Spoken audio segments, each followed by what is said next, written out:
你的皇上宠爱，有他护着你，你自然体会不到我的艰辛。你们从生下来就有人疼爱，我不一样。我娘是生我的时候难产死的，我父亲，他眼里只有他的荣华富贵、权力地位，没有价值的女儿对他来说猪狗都不如。我要是不进宫，我就会被他送出去换取利益。我宁愿入宫争取那个最高的位置，我不争，我不抢，我不害人，那些人就会放过我吗？啊，这宫里谁人不争啊？你江心月就没有用过手段吗？本宫用什么手段了？哦，也有的。本宫所有的手段都用在皇上身上了，为了让皇上喜欢本宫，本宫也算用尽了手段。如果绞尽脑汁的对皇上好，为皇上着想也算是手段的话，他可没有无缘无故的杀人害人呢。于平已经是感受到生命越来越受到威胁，心一横，抓住德妃的手就往外一推，德妃立马就收紧了手，可还是被于平跑出了一小步。匕首扎进肉里的声音格外的明显，于平整个人都摔在了地上，呜呜的哭了起来。我要死了，我要死了，我这次真的要死了。皇贵妃娘娘，你要记得臣妾的好，给我家玉儿找个顶好的人家呀。臣妾看您族中子弟就很不错，要不您给玉儿挑一个，臣妾就先去了。你去不了。文妃一把将他拉过来，指了指他的背后，刀刀入肉。德妃被披头散发的疯子扑倒在地，那女疯子骑在他的背上，表情凶狠，飞快地往他的身上扎着刀子。德妃痛得大叫：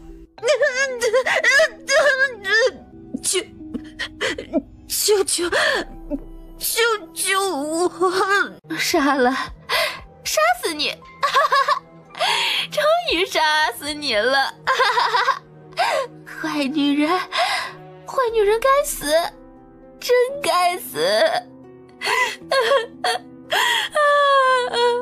他擦着自己脸上的血，却被手上红色的液体糊满了整张面颊。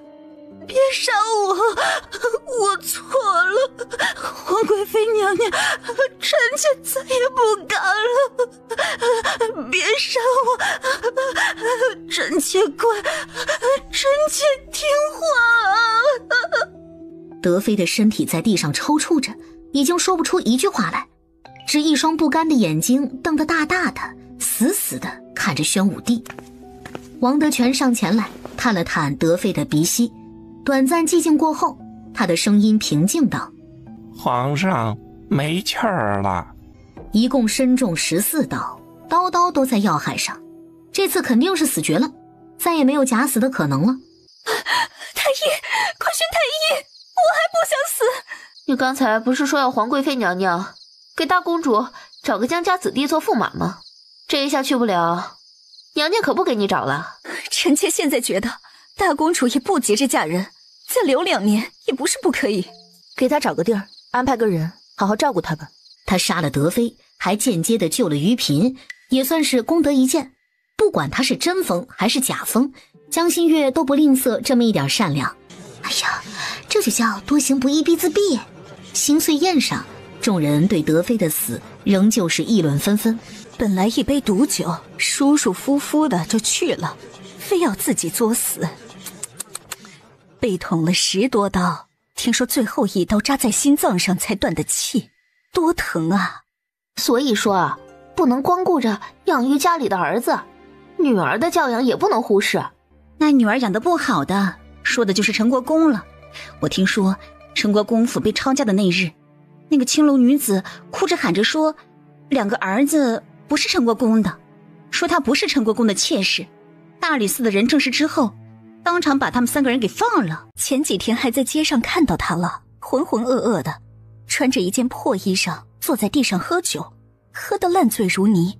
他以前得罪的人可不少，被人拉去巷子里打了一顿，看起来伤得可不轻。哎，大过年的别提这些晦气的东西了。哎，快看，高句丽的丽华公主要献舞了。高句丽出美人，而高句丽的王庭更是美人窝呀。这位丽华公主是美人窝里金尖尖上的美人。12年前，皇帝曾受邀去高句丽游玩过一次，令当时还只有11岁的公主一见倾心。她拒绝了那么多人，就是想等到自己长大成人之后，有一次跟随使团来到大燕的机会。月儿，朕12年前去高句丽的时候，丽华公主才11岁。11岁，对皇帝来说，再漂亮也就只是个孩子而已。她还没有丧心病狂到那种地步，连喂鸡鸡的孩子也有兴趣。臣妾说什么了？皇上可要仔细看看清楚，丽华公主是高句丽的明珠，听说美貌更是在臣妾之上。她为皇上拒绝了所有的暧昧，只为了赌一个不确定的未来，皇上就一点都不感动吗？感动不感动的，皇帝没什么感觉，但不感动是真的。美妙的乐器弹奏出天籁之音，中央表演的高台之上，一群穿着白色束胸蓬蓬裙的美貌女子跳着高句丽的舞蹈。江心月的脑子里头不自觉地唱起了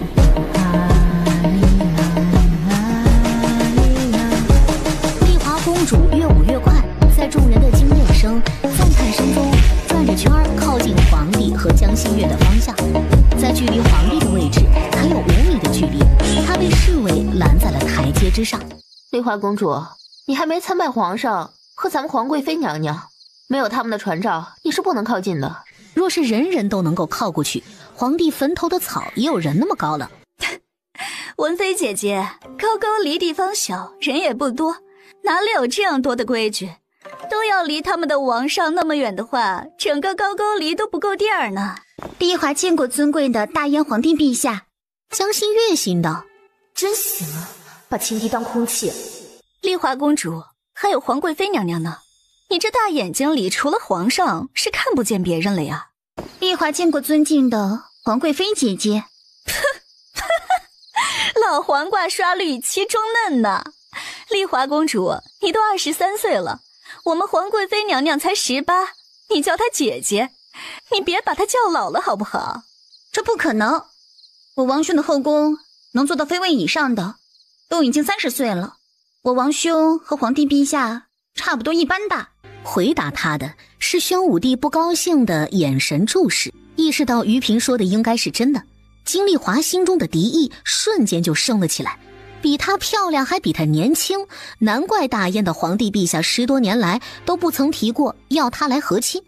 丽华公主此次来访我大燕，可是要寻一位如意郎君。今夜咱们大燕的好儿郎可都在此处了，公主可有中意之人？像公主这般美丽可爱的女子，我相信是天下男子都想求得的红颜知己。裴之硕之所以这么说，就是要逼丽华公主说出自己喜欢的人是皇帝。使臣团再趁机提出和亲之事，他若是为了江心月拒绝了和亲，那他就不是宣武帝了。为爱而盲目的君王，总有一日会被爱所斩杀。金丽华红着脸看了皇帝一眼，他越是这样对自己爱答不理、冷漠无情，他就越发觉得这样的男人不为美色所迷，是一个值得托付终身的好男人。这个丽华公主是不是有点什么大病啊？我怎么觉得皇上越不搭理她，她越想往上凑呢？文妃也点点头表示认同。我喜欢。裴公子，听说最近令尊寻死觅活的娶了个苗疆女进门，为了这个苗疆女好像还要休妻是吗？这件事情显然在京城里闹得很大，风头已经是盖过了丽华公主的美貌。提起裴家大爷，我也真是很敬佩他。当年他的原配夫人因病去世不到3个月，他就撒泼打滚，死皮赖脸的非要娶个俏寡妇当续弦，推得裴中书开明也同意了。这现在啊，裴小郎君都这般大了，他居然又惹出风流债，在家里啊绝食抗议，非要娶一个10多岁的苗疆女，还说要许那苗女正妻之位。那苗疆女的年纪比裴之硕年纪还要小，也算不得多美貌，还不如那个俏寡妇呢。也不知道他吃了什么迷魂药，硬是把那苗女以平妻之礼迎进了门。那裴之硕不是有了一个比自己还小的小娘？裴家大爷实乃性情中人呐，对每一个自己爱过的女子都想给正妻之位。难怪裴中书称病好几个月都没上朝，也不出门，是不是被气病了？难说，这很难说。裴之硕的肺都要被气炸了。现在他娘亲是整日在家以泪洗面，而父亲软禁了那个苗女，生怕她跑了，日夜的都守着她，说什么要快点让她怀孕，生下个孩子就不会再惦记着要逃走了。江燕坤这是在拿尖刀子捅他的心窝子呢。皇上，臣妾有些乏了，想先回去休息。若是有哪里不舒服，要赶紧去太医院叫人，朕晚些时候再去看你。皇上，皇上，报室里的那位没了。他都不知道该怎么称呼吴太后，怕皇帝不高兴。皇帝的面上露出2分伤感来。太后为了大燕也算劳苦功高，就追封为寿康福顺太后，葬于皇陵。父皇的景太贵妃也一同加封为慈宁贤德太后，与父皇合葬。一个葬于皇陵，一个与先帝合葬，一个是寿康福顺，一个是慈宁贤德，还能看不出区别吗？而远在陇西的景家，早在吴太后承认自己患子之后，就收到了皇帝的密信。书院里的事情交接给自己的大儿子之后，他从陇西动身，抵达京城的时候，也是在吴太后死了之后。你是阿景的儿子，你真是阿景的儿子。外祖，这是您的外孙媳和曾外孙。江心月的怀里还抱着已经会咯咯笑，嘴里头叽里呱啦不知道在说些什么的六皇子。皇贵妃娘娘把六皇子照顾得很好，把皇上也照顾得很好。皇上待我宠爱有加，如珠如宝，我待皇上好也是投桃报李，都是应该的。外祖，朕打算立六皇子为太子，4月份他就要满1岁了，朕想让外祖继续担任他的太傅，希望外祖能答应。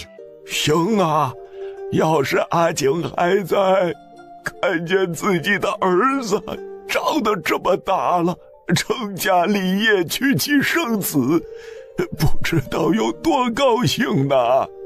皇帝是阿景的儿子呀，他怎么能够拒绝呢？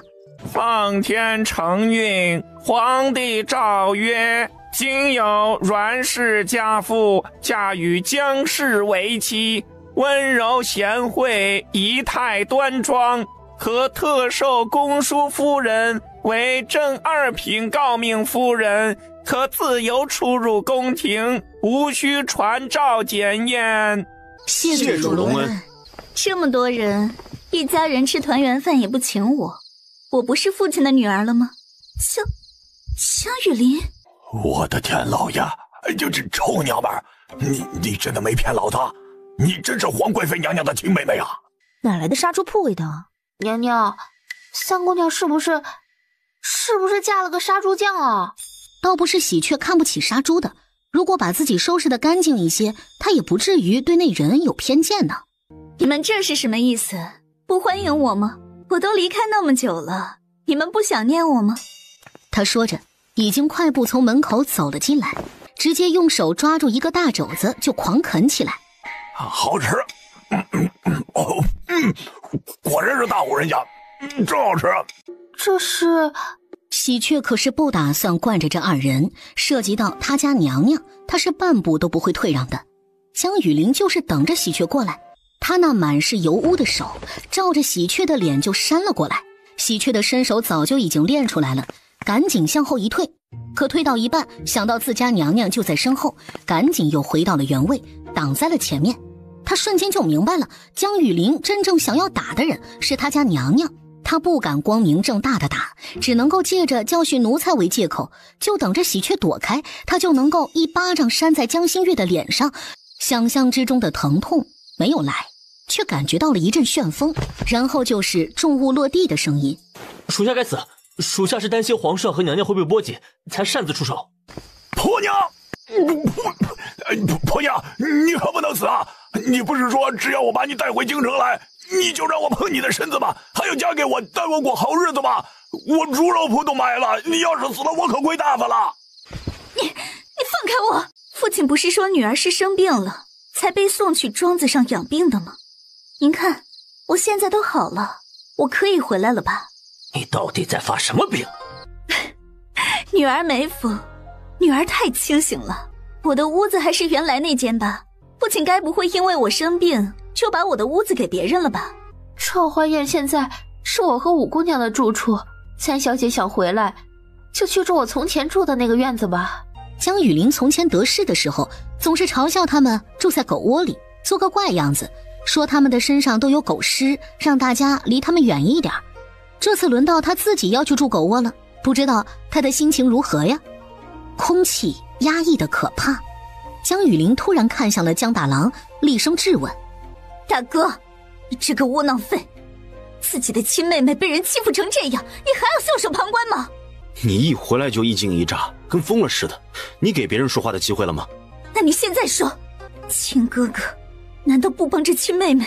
你还是从哪儿来的回哪儿去吧。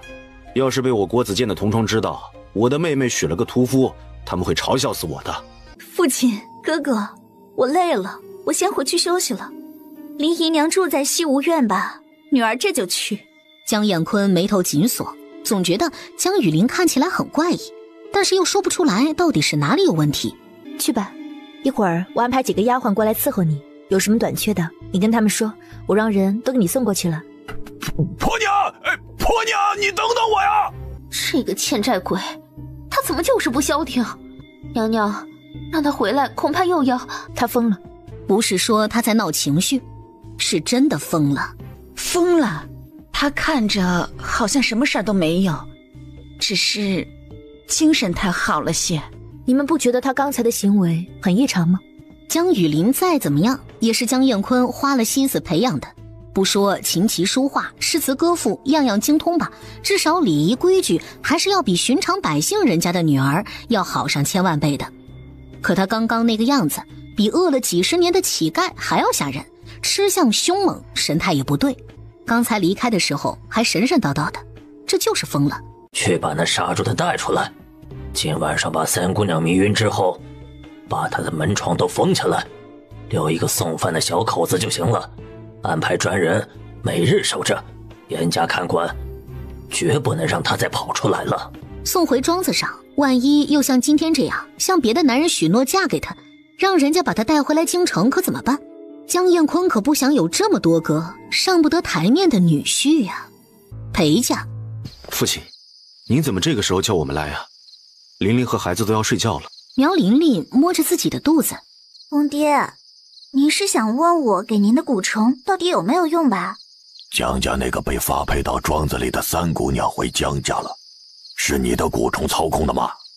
哼，我说过，谁对不起我，我就一定要闹得他们家鸡犬不宁。那个女人的脑子都被我的蛊虫填满了，一举一动都受我操控。旁人看她只会觉得她疯了，江家人必定会将她关起来。关起来正合他意，他的蛊虫可以从江雨林的脑子里头破肉而出。关起来正合他意，他的蛊虫可以从江雨林的脑子里头破肉而出，趁夜深人静爬进整个江家人的屋子里，从耳朵鼻孔嘴里，只要是有孔的地方他们都能够爬进去，在他们的身体里头繁殖，吃掉他们的脑子，让他们变成行尸走肉，听他号令。你现在有了身孕，要好好养胎，争取给我多生几个孙儿。等我100年之后，这个家还是要交给你和思年的。公爹放心，我苗玲玲的蛊术从未有过失手的时候。他忘了和江彦坤交手的第一场他就已经失手了，不然现在中情蛊的该是唐公公。裴思年一脸迷恋地看着苗琳琳，夫人，你也不要太操劳了，肚子里的孩子要紧，其他的事你吩咐为父去做，为父就是上刀山下火海也会替你办到的。走出书房的苗琳琳一把甩开了他的手，要不是怕裴中书发现端倪，他早就已经去父留子了。这个裴思年年纪都可以做他爹了，还老牛吃嫩草，霸王硬上弓。等着吧，等江家倒了，他第二个要对付的就是裴家。皇上，皇贵妃娘娘，有人在监视江家。监视？谁有这样大的胆子？江心月眉头紧锁，眼神肃然，脑子里飞快地将今天的事情串联起来。不对劲，不对劲呢！江雨玲心高气傲的，连富贵人家的郎君她都看不上，非要嫁给如阳王世子。这样不可一世的女人，哪怕是落入到了困境，也绝对不会对一个杀猪匠奴颜媚骨。她的自尊绝对不允许，就是死她也做不到啊！仔细回想，这番做派倒是让江心月想到了一个人，苗琳琳。快掉头回江家！怎么了？可是发现了什么？臣妾怀疑江雨玲她被下蛊了。你现在过去也无济于事。苗江女嫁的是裴思年，若江雨玲中了蛊毒，此事便是他们的手笔。江府门外有他们的人，你还没进门，他们已经收到了风声，岂不是打草惊蛇？他眼中的担忧让宣武帝心疼。别怕，交给朕，朕会安排妥当的。漆黑的房间内，昏暗的烛火照在床幔上，一个黑影鬼魅似的印在了床幔之上。他肢体诡异地扭曲着，他的眼睛不停地抖动着，从里面爬出一些细小的红色的蜘蛛，不只是眼睛，耳朵里还有带翅膀的有点像蚊子，但是又不是蚊子的虫子飞了出来。第二日一早，蹲守在江府门外的裴家下人吓了一跳，因为本该已经回宫了的皇上和皇贵妃娘娘，怎么又伸着懒腰从大门口走出来了？昨日明明是他们看着走的呀。江燕坤恭恭敬敬地把皇帝和江心月送上马车，若不是昨晚皇上扰乱外面那些探子的视线，带着月姐从后门进来，再让青羽把昏迷的江雨玲扛走，那今日一早就是他们江家的灭顶之灾了。不过现在被坑惨了的应该是另有其人了。有鬼啊！什么鬼东西啊！哎呀，救命！救命啊！臭死了！怎么回事啊？出去看看。那小厮刚拉开房门，裴之硕的身影就冲了进来，一边跑还一边吐。祖父，你疯了！跑到他的房里来吐。祖父，我们府上的下人决斗的，你自己出去看看吧。一股恶臭在整个裴府飘散，空气里全是令人作呕的气息。苗玲玲呢？把她给老夫叫出来！不知死活的狗东西，吵着夫人休息了，知不知道？大爷，这府里头好像闹鬼了，好多下人身体都被吃空了。中书令大人让咱们来请夫人过去的。你说什么？在哪里？带我去看。怎么和被他的蛊虫寄身之后那么像啊？下人带着苗玲玲一路往裴中书的院子里头去。公爹，赶紧让人搜一下府里，我怀疑江家人发现了咱们的计划，把江雨玲扔到咱们裴家来了。派人去找，一定要把人给老夫找出来。都给我让开！官府办事，闲人避让。哎呀，裴府这是怎么了呀？在家煮夜香吗？臭死了！怎么这么多官兵围在这里啊？裴家出事了！哟，这么臭，我怎么好像闻着像尸体腐烂的气味啊？你怎么闻出来的？你见过死人啊？我就是义庄出来的，每天和死人打交道，你说我怎么闻出来的？这里是中书令府，你们敢擅闯，还不快滚出去！个老子的脏东西，看到你这副样子，老子的眼睛都卖不出价了，还擅闯，还滚出去！要滚也是你滚！你带着这些人来干什么的？江彦坤再次一脚踹在他的脸上，直接把他鼻子都给踹流血了。哼！今日一早，我收到我在杨村的一个庄子管事的信，说你的邢夫人抓走了我女儿，要把她炼成装蛊虫的容器。原本我还不信，这朗朗乾坤、律法严明的大燕朝，中书令大人竟然知法犯法，草菅人命。哼！可今日见你府上这么多条人命，不信也得信了。裴思年，赶紧把我女儿交出来，不然我掀了你这裴府！这地上的尸体，我们还不知道怎么回事呢，我们也要报官。你们给我好好彻查，到底为什么我们裴家这么多下人都死于非命？我怀疑是玲姐儿，裴思年话都没有说完，江燕坤的老贼就推开了一间屋子的门，大喊一声，痛哭着扑了过去。真是我家玲姐儿，裴思年，你们这一家的畜生，你们杀了我的女儿，你们裴家养蛊，这是要造反呢！抓起来，快去把人给抓起来！哎呀，我可怜的女儿啊！江雨林已经是只剩下一块烂皮了，勉强认得出来模样。是你，我被你……夫人，别激动，千万别激动，你还怀着身孕呢。是，就是我。你这苗女可恶！当初我替皇上求解药，可是花足了银子给你买的，1000两，1000两！你还收了我那么多钱还不甘心，你勒索我不肯就范，你还要追到京城来杀我的女儿，你这毒妇，我跟你拼了！几个官员拉架的拉架，现场取证的取证。江燕坤趁乱给蒋和为使了个眼色，蒋和为很鸡贼地开始蛇行走位，拉架拉着拉着就拉到了苗玲玲的身边，伸手捏住锋利的小刀，一划了，那只人皮小骨就落入到了蒋和为的手中。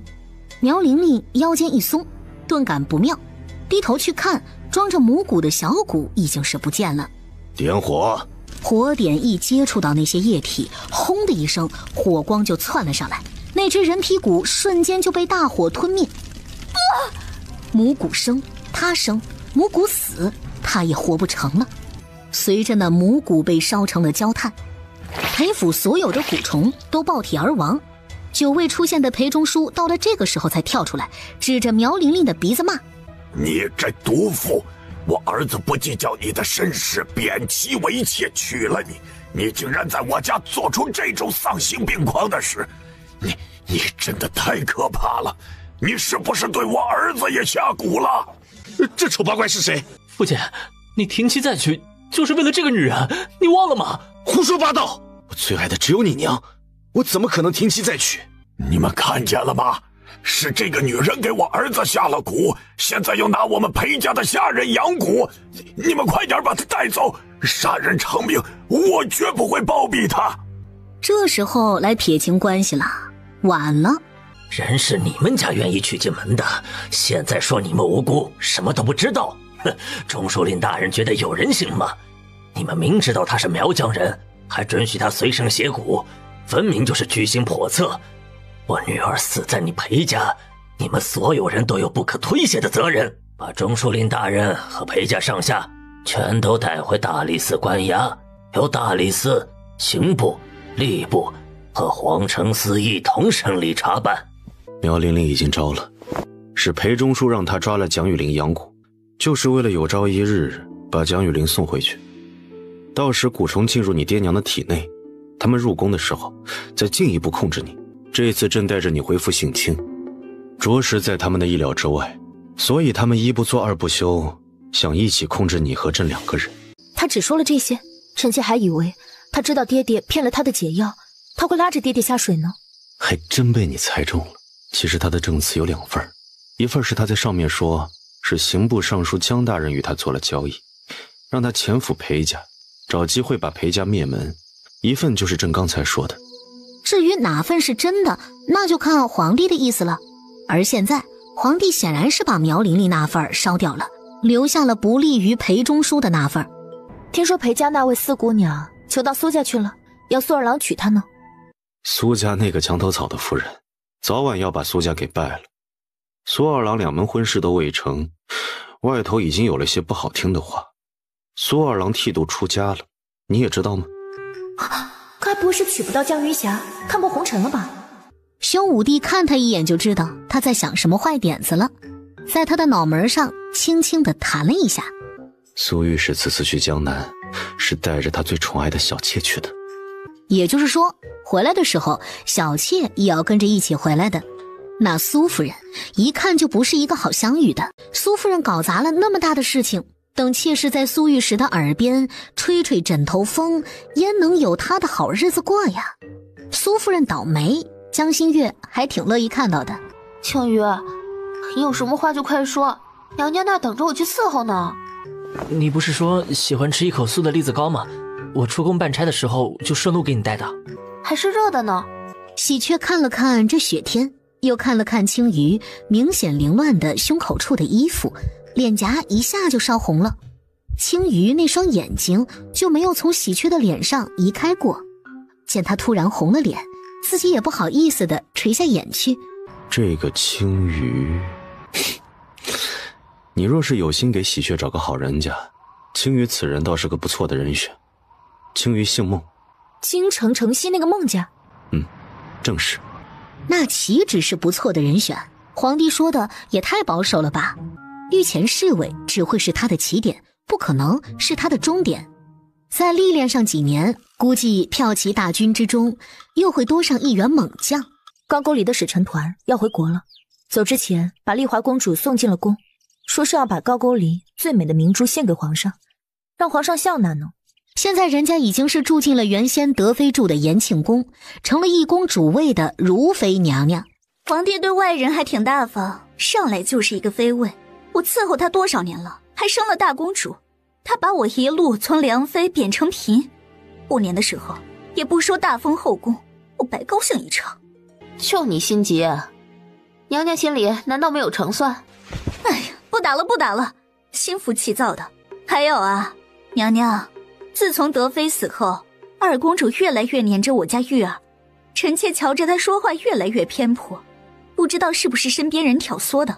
若真是，她身边伺候的宫人都要换一遍才好。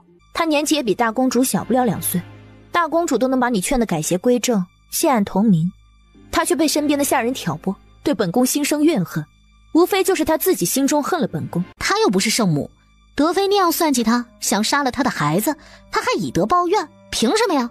二公主不作幺蛾子，她就井水不犯河水，等到了年纪，让皇上给她配出去就完事儿了。若是她不甘心，想为自己的母妃报仇，那她也不会手下留情就是了。他们就是看我好欺负，我没了母妃，无人相护，他们就是故意欺负我。怎么会呢？怎么不会呢？左右不过就是几粒银炭而已，我就是少拿一点多拿一点又有什么关系？也值得让内务府的人罚了我身边的长侍嬷嬷，这不就是打我的脸吗？我知道，因为我母妃犯下了大错，得罪了皇贵妃娘娘，他们就作践我，都是想要向皇贵妃娘娘邀功。史明珠，你清醒一点，接下来我要说的话你可能不爱听，但你要想好好活着，继续过你锦衣玉食的日子，你就得给我乖乖听着。王姐，你母妃的死是因为她残害宫人，几次三番迫害皇贵妃娘娘和六皇帝，要不是娘娘她自己警觉，都不知道被你母妃杀死多少个来回了。而且她也不是娘娘杀的，是被德妃折磨过的萧荣华发疯赐死的。你的弟弟轩儿年纪没你大，也都能明辨是非，自请入奉仙殿为德妃犯下的罪孽赎罪。你已经12岁了，再过3年便能让父皇给你找个驸马家人。脑子怎么这么不清醒？娘娘如今有孕在身，每日就是打打牌和喝宫娘娘们赏花喝茶，最多的就是在河西宫里养胎，连宫门都极少出。后宫无主，娘娘未同父后，她要操心的事那么多，她哪来的时间针对你？你身边哪个爱嚼舌根子的奴才在那里挑拨离间？你告诉皇姐，皇姐替皇贵妃娘娘和她对峙，看看她所说到底有没有根据。二公主眨巴了一下眼睛，看向身侧的嬷嬷，是你在本公主的皇妹跟前说皇贵妃娘娘的坏话，离间他们之间的感情。奴婢不敢，奴婢不敢。本公主看你敢得很。大公主一脚就踢翻了那嬷嬷。本公主且问你，陈国公和德妃密谋，几次欲杀皇贵妃娘娘的性命，将斗垮江家的事儿，你怎么不和皇妹说？那年河西宫6皇子差点被白磷粉烧死，你怎么不说是陈国公在推波助澜？是，你们是陈国公的亲人，你们同情他的遭遇，但那不是他咎由自取吗？他的惩罚是父皇亲自下达的圣旨，你们没胆子怪父皇，却把所有的罪名都算在皇贵妃的身上，为什么？不是这样的，嬷嬷说，奴婢只是不忍心。你不忍心陈国公受苦，那宫里那些死在德妃和陈国公手里的孩子呢？一尸两命的嫔妃呢？被虐待致死的人们呢？他们不苦吗？你们凭什么只能看见自己的苦，而无视旁人的苦？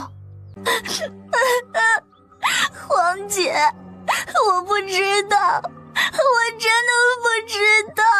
明珠，甄娘娘一直都是甄娘娘，是我们当初认识的那个甄娘娘，她没有变，是我们的心境变了。你长大了，该有自己的思想，学会自己思考，不要听人云亦云。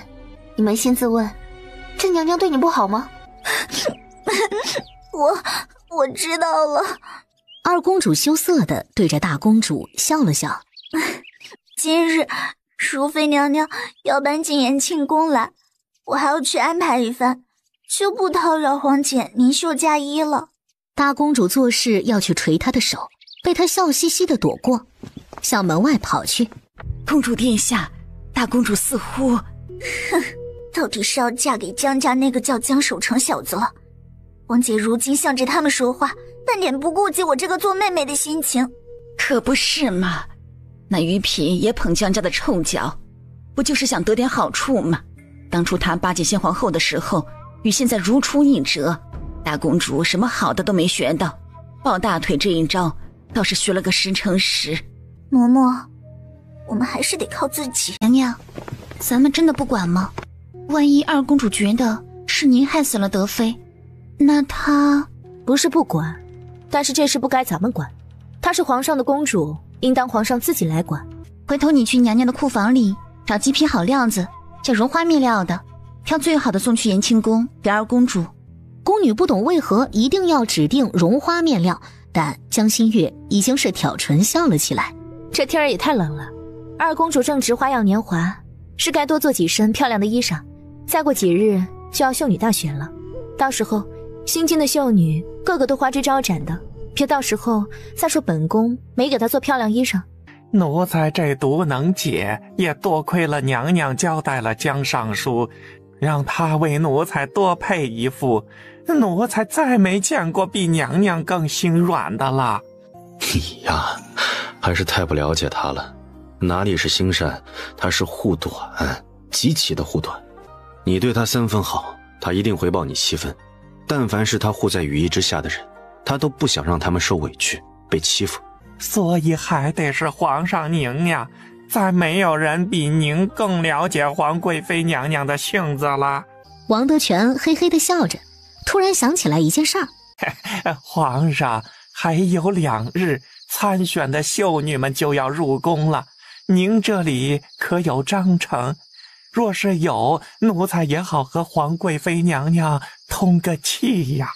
不用，这次正和月儿一同去，不然这醋坛子怕是又要打翻了。大燕果然是天朝，你看看这精致的步摇，咱们再怎么模仿也学不来精髓。后面的阁楼里传来重物坠地的声音，如妃竖起耳朵去听，却听不见后头在说什么，只能听见二公主又在哭。公主，听说咱们住的这个宫殿以前死过好多人呢。奴婢听见那些宫女说，后院封起来的那个河源，从里面挖出了10几个死人，都是二公主的生母杀死的。别听他们胡说八道，我知道他们大燕朝的女人心机都很重，想挑拨我和皇上闹，我才没那么傻呢。唉，可是皇帝陛下也不来咱们这儿啊。皇上驾到！皇上，臣妾参见皇上。起来吧，在宫里一切可都还习惯。臣妾第一次离皇上这样近，开心的不得了，没有什么是不习惯的。皇上，您不是来看臣妾的吗？你要去哪儿呀？如妃娘娘，皇上要去看二公主，您先回吧。如妃心想着，看完了二公主，怎么着也得来看自己了吧，于是又带着雀跃的心情跑开了。她要赶紧回去吩咐工人安排好酒好菜，今日她势必要将自己送给皇上。公主，这料子可真好看，奴婢听说荣华血光缎很难得的，只有皇贵妃娘娘那儿才有。你喜欢？奴婢不敢，这是皇贵妃娘娘赏赐给公主殿下的。奴婢眼皮子浅，没见过这么好的东西，真的不是。你喜欢，本公主就赏你了。公主，这是主子娘娘赏给您的，只有公主您这样的金枝玉叶才可以穿。奴婢哪里？奴婢怎么不能穿？皇贵妃被父亲宠幸前，也只是喜和殿一个小小的贵人，生母还是汝阳王府的舞姬，被江尚书纳进府。她那时难道不是嫡出姐妹的奴婢？不过是得到了我父皇的宠爱，才从奴变主。如今倒是没有人再提她过去的身份了，几匹布料而已，也值得她来赏赐本公主。本公主倒觉得她赏赐的东西配你们这些奴婢正好。公主说的正是，论起出身来，公主您才是金尊玉贵，她一个奴才生的，凭什么赏赐你？还不是靠的皇上，可皇上是谁呀？那是您的父皇，他还不配对您说个赏字呢。你们就是这样想皇贵妃的？皇贵妃一片好心，你们不感激也就罢了，就连区一个奴才也能这样妄议皇贵妃的身份。沈明珠，你的宫规礼仪都学到狗肚子里去了吗？那父皇告诉儿臣该怎么面对杀母仇人。儿臣长到10几岁，也不是白白长这么大的。父皇日理万机，没空管儿臣和弟弟，都是母妃教养我们，把我们抚养成人。他罪大恶极也好，恶贯满盈也罢，她是儿臣的母妃呀，是从小养育儿臣的母妃。儿臣和轩儿都那么信任甄娘娘，为什么是她？为什么是她？那都是你母妃咎由自取，怨不得旁人。你母妃假死之后还想偷袭皇贵妃，想杀了她，最后是被疯了的萧荣华杀死的。你这也能怪到皇贵妃身上，真是令朕没有想到。是不是一定要皇贵妃死了，你才觉得你母妃不无辜啊？不管皇帝说什么，二公主始终都认为自己的母妃罪不至死，都是江心月的阴谋。父皇，儿臣也不想，儿臣也不想的，但儿臣只要一想到母妃的死和甄娘娘有关，儿臣就控制不住生恨。儿臣好难过。皇帝的孩子不多，如今仅存的这几个，他都是真心疼爱的。当初要不是为了几个孩子，德妃早就已经下马了，也不会拖到他对江心月动手才来收拾他。心胸狭隘之人才会把过错推到别人身上。明珠，你该学学你大皇姐。明珠知道了，对不起父皇，儿臣知道错了，儿臣下次再也不会对甄娘娘恶语相向了。你若是能改就最好了。父皇，儿臣想出去游学，请父皇恩准。儿臣心胸狭隘，皆因儿臣所见所识都只在宫廷，儿臣想出去走走看看，开阔心胸，可以吗？关在这宫里永远都是皇贵妃的天下，谁也斗不过她。她的天地应该在宫外，江心月的手再长也不可能伸到宫外去，她不能够从里突围，就要从外包围。这老嬷嬷不能再留在你身边了，父皇晚点给你送一个管事嬷嬷来。你也是10多岁的大姑娘了，别再被一个下人牵着鼻子走。游学的事日后再说。皇上来了，皇上来了，娘娘，皇上过来了。如妃激动的脸都红了，可是希望有多大，失望就有多大。皇上竟然直接掠过花厅，从旁边的小路走掉了。怎么的？他会吃人是不是呀？去把这布料送去司衣房，让他们给本公主裁2身合适的衣裳。第2日，如妃不请自来的到了二公主的阁楼。我听说你不喜欢皇贵妃，你想说什么？她不喜欢江心月是她的事儿，关这个异族人什么事儿呢？那你为什么不对大公主下手呢？大公主要嫁给江家的郎君，以后就是江家人了，那可是你的仇人，你为什么不对大公主下手，让她毁容，或者是失去清白。你们大燕人不是最看重这个吗？只要……一个茶壶摔在了他的脚边，直接粉身碎骨。本公主警告你，你要是敢动大公主一根头发，本公主弄死你！你打我王兄都没打过我，我跟你拼了！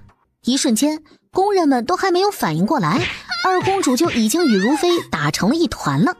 江心月揉着眉心，头疼的看着跪在殿中的如妃和二公主。如妃，你多大的人了？你和一个孩子打架动真格。二公主今年才12岁，你20多了，你不会让着她点？本宫为什么要让她？是她先动手打人的，难道本宫要站在那里让她打吗？谁让你说？你该打！你跟二公主说了什么？如妃哪里敢说她说了些什么呀？她撺掇二公主毁了大公主的容貌或者是清白呢？如妃藐视宫规，殴打皇族公主，禁足3月，罚俸禄1月，抄宫规20遍，不许他人代抄。凭什么？30遍。臣妾不服，分明40遍。5。别加了，臣妾抄还不行吗？如妃苦着一张脸，心里头只想哭，想回高沟里去。二公主，你行事冲动，对和亲而来的公主拳打脚踢，成何体统？本宫给你同样的处罚，你有意见吗？多谢皇贵妃娘娘，我没有意见。呸！凭你也配和我月表姐比？有3分像她，都是你的福气了，还在那里说什么你就是你，不像任何人。那你倒是不要模仿她的穿衣风格呀。我从未见过皇贵妃娘娘，也向来就是这样的衣着，并没有刻意模仿谁。王烟雨，你不要欺人太甚。欺负你又怎么了？你一个乡下来的泥腿子，能把我怎么样？我可是皇贵妃娘娘的表妹，你算个什么东西？周围站满了看戏的秀女，但谁也不敢冒头去帮那个白衣少女。黄烟雨更是得意了，言语间尽是嘲讽。听说你爹欠了赌债，你是那些太监20两银子买来的，和你住在一起，我都嫌降低了自己的身份。那你可以和段嬷嬷说，让她给你换个地方睡。现在请你让开，我要进去换衣服了。这屋子我不愿意与你同住，你搬走吧。说着，就有另外2个同房的秀女将穆芊芊的衣物都丢了出来，扔在了地上。你的床铺现在是我们嫣嫣的了。是啊，我有只簪子，刚从你的床铺下面找出来的。知道你家境不好，就不要你还了。但是咱们的屋子可不要这种手脚不干净的人。你呀，还是换个地儿比较好。你们，我没有偷东西，你们不能这样冤枉人。你说没偷就没偷啊？那你的意思是，我们这么多人陷害你了？那你这么不讨喜，还是德行有问题？不然我们怎么不陷害别人，就陷害你呢？这时，一道亮粉色的身影走过来，好像没看见他们似的，撞在了黄烟雨的身上。一个翠绿色的镯子摔在了地上，碎成了4瓣。大胆！这可是当年先帝赏赐给我父王的，你竟然敢摔碎它！粉衣少女的来历不小，是如阳王的小女儿魏淑，是正儿八经的王府郡主。你这人怎么信口胡诌？这么多双眼睛看着呢，是你撞的我？是吗？你们谁看见我撞她了？是黄烟雨撞的淑儿妹妹，我都看见了。就是，我也看见了，是你撞的郡主。穆芊芊已经够可怜了，他们还要联合起来排挤她，真的太过分了。切，说是皇贵妃娘娘的表妹，这都进宫1个月了，也不见娘娘召她一回，谁知道她说的真的假的？不召见她也能够理解，毕竟皇贵妃娘娘打理6宫，诸事繁忙，但是甚至没有派一个宫女过来看看她，赏赐一点东西，她说的话水分有多少，可想而知了。穆芊芊，你别怕，你只管进去，我今天倒要看看他敢把你怎么样。黄烟雨还想要再去拦，却听到魏淑慢悠悠的道：我的嫂嫂也曾在宫里伺候过福顺县太后，和皇贵妃娘娘的关系还不错。她说娘娘是个有大智慧、善良且明事理的奇女子，说是她知道有人借着她的名义在储秀宫横行霸道，欺负弱小。我想那个人应该不会有什么好下场的。黄小主，你说呢？被点名的黄烟雨眼睛皮子心虚的乱眨，根本不敢和魏叔的眼神对上。她是皇贵妃的表妹不假，但是这个表已经是一表3000里了。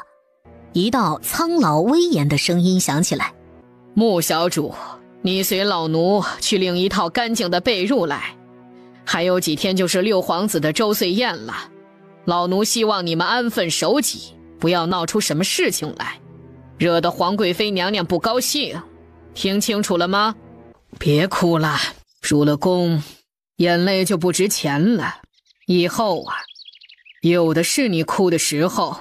嬷嬷，我不想一直被欺负，我该怎么做？求嬷嬷指点。出宫？我不能出宫。那就争宠，用你的余生，用你的命，去争夺皇上的宠爱。这句话对于15岁的穆芊芊来说还太过于深奥了，她根本就不懂。宠幸秀女不是皇上本来就会做的事情吗？为什么段嬷嬷要让她用命去争夺宠爱呢？跪下！浩浩荡荡的一群人到了眼前，穆芊芊只觉得一阵香风袭来，她忍不住抬头偷偷去打量，布辇上坐着一个华光万千的美貌女子，那红色的宫装再搭配上她脸上恰到好处的妆容，就这么看过去，她仿佛就像是为这座巍峨壮观的皇城而生的。你一个人偷偷笑什么？奴婢想到了3年前奴婢和娘娘进宫参选的时候，那时候奴婢和娘娘也在这条路上碰见了先皇后的凤驾，还有秀女因为抬头偷看了先皇后，被管事的公公责骂了呢。啊，如今我们的娘娘也成了被秀女们艳羡的那个人了。这就是钱圣公公整天念叨的，什么每年的花都一样，人却不一样了吧？人家说的是年年岁岁花相似，岁岁年年人不同。那跟我说的不是一个意思吗？不过奴婢觉得这句话现在要改一改了，叫年年岁岁花相似，岁岁年年人相同。看来我们喜鹊还有当大诗人的潜力啊！听到没？娘娘说我是诗人。娘娘好像说的是有诗人的潜力吧。而且这句话明显就是在调侃他，他还真是骂他的都不听，夸他的都当真了，不愧是喜鹊呀。娘娘，刚才您注意到没有，段嬷嬷身后那个秀女跟您刚入宫的时候长得好像啊。无论是气质身形还是举止神态，但那秀女低着头，她没有看得太清楚，也不知道那张脸到底有几分相似。不过也没关系就是了，她还年轻貌美，皇帝就算是要找个替身，也得等到她死了之后，不然她这个正版的在这儿，她吃饱了撑着要去找那平替。宣太仆寺卿之女杨硕和，翰林院侍读学士之女孟婉晴，詹事府司路之女韩蕊儿，兖州刺史之女施若君。随着内务府的内侍唱罢，为期3天的秀女殿选便开始了。